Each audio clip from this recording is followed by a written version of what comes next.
For years, Raila Odinga and President William Ruto have been on opposite sides of Kenya's political divide. But on March 7, something unexpected happened. They signed a deal to work together. What does this really mean for the country? Well, let's break it down. This agreement comes at a time when Kenya is facing multiple challenges, from a struggling economic and high cost of living to growing public discontent over governments. That the memorandum we have signed today does not define the formation of a political coalition between ODM and UDA. However, its successful implementation could inform the basis of steps toward the establishment of a broadly constitutive and progressive formation for a stable country in future. This memorandum of understanding is not about sharing positions or winning elections. It is about the people and the interests of Kenya. The Cabinet Secretary, the National Treasury. The announcement of the collaboration has sparked intense debate towards national unity. Others view it as a political realignment with hidden motive. We have chosen deliberately and with clear minds where we stand from today. Those who have left the opposition to join Zakayo's government, history is a harsh judge, and may history judge them.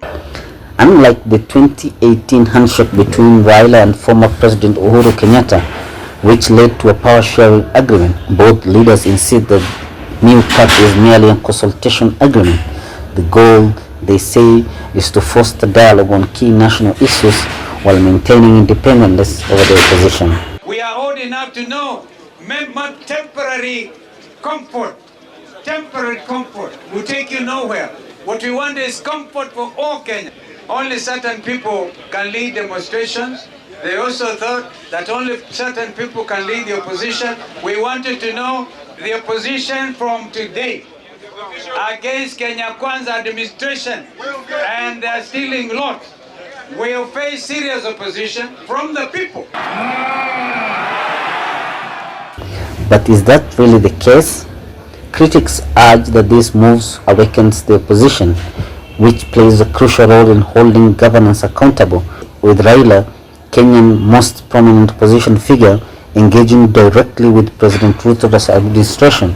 Some fear that the oversight of a government action may be compromised. Wiper leader Kalonzo Musyoka has openly called it the biggest betrayal of Kenyans, signaling potential fractures within the Azimio coalition. Other opposition leaders who had been positioning themselves as Raila's successors are now left uncertain about their political future.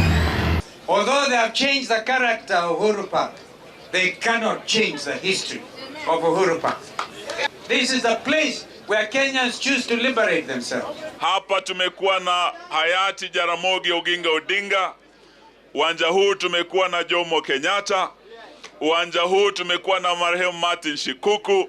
Uwanja huu tumekuwa na Wamalwa kijana. Uwanja huu tumekuwa na vigogo wa historia yetu ya Kenya. Supporters of the deal claim it could bring much needed stability to a country that has experienced frequent political standoff. They argue that the cooperation between government and opposition could help push through key economic and governance reform. We have taken the liberty to read out this memorandum of understanding so that we are all clear on what it is and what it is not.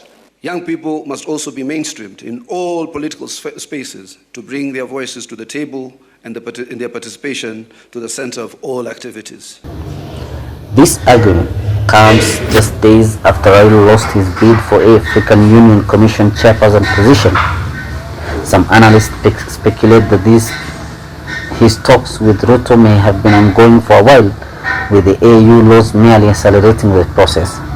On the other hand, this deal could also be part of early positioning for the 2027 election.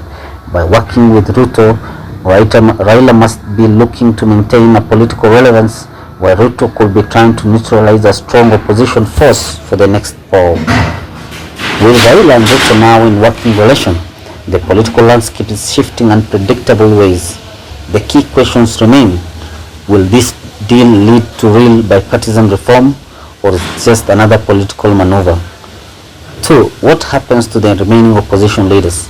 Will they rally behind Kalonzo, or will new alliances form? 3. Could this be a beginning of broader political realignment ahead of 2027? One thing is clear. This agreement is not just about today. It's a long-term implications for Kenya's democracy and governance. But I want to give assurance to our fellow citizens that we will not sleep. We will not slumber. Hivyo sasa tujiandae. Itakuwa ni mapambano halisi. Handshake or no handshake, Kasongo will go home.